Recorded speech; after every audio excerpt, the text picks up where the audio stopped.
السلام عليكم ورحمة الله ومرحبا بكم في قناة حلويات ومملحات.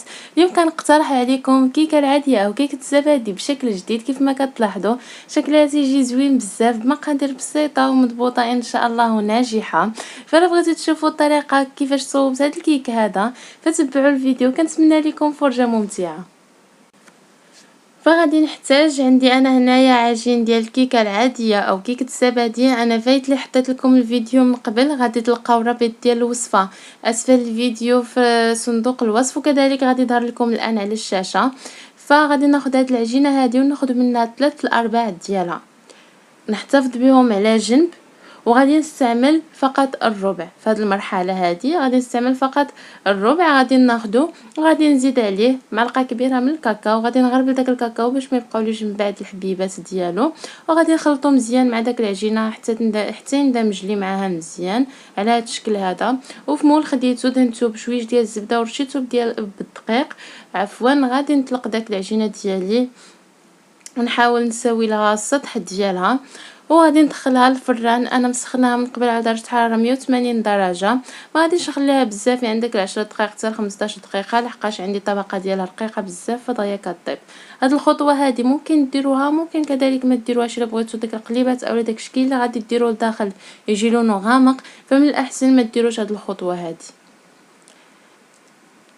صافي من بعد ما كطيب لي الكيكه ديالي بدات تحمر تنخرجها من الفران تنخليها تبرد، ومن بعد تناخذ هكا اي قطعه عندكم او اي شكل بغيتو. فانا اختاريت هنا قطعه ديال القلب، غادي نقطعها هكا قليبات على هذا الشكل هذا هكا كيجيوني صافي، وغادي نحتفظ بهم على جنب.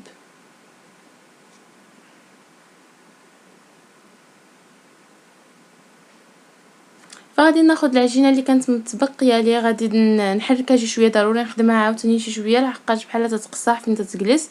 وتنفرغ شويه منها فقط في مول دهنه انا بالزبده ورشه بالدقيق. هنا ممكن تستعملوا اي مول تفضلوه، انا فضلت هذا اللي تيكون هكا شكله طويل.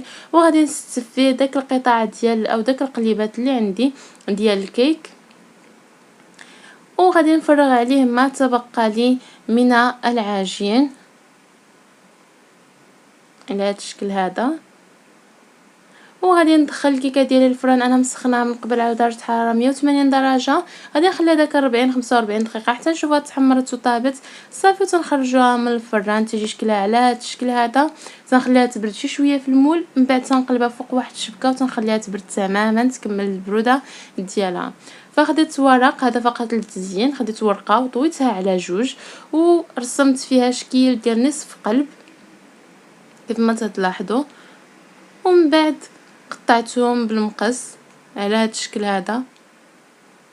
كيف ما قلت هذه فقط للتزيين، بغيتو ديروها ما بغيتوش ما ديروهاش، ولكن هي بحال كيعطينا تذكير بان داك الكيكه شنو فيها شنو الشكل اللي فيها.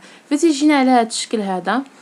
كناخذ الان الكيك وكنرشو بالسكر بودره او لا سكر كلاصي، تنحط داك الورق اللي كنت صوبت وكنعاود نرش بالكاكاو من الفوق على هذا الشكل. ومن بعد تنزول الورق ديالي بشويه بحذر باش ما يتخسرليش الشكل اللي درت.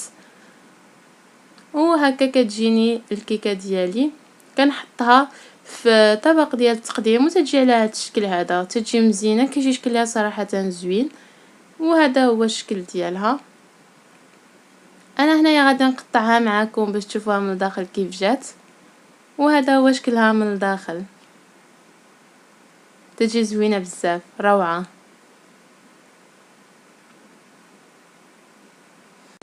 فهذا كان اقتراحي لكم من نهار اليوم، كيكه عاديه بشكل جديد. فعلا تجي بشكل جديد كيجي شكلها روعه زوين بزاف مغير عن المعتاد.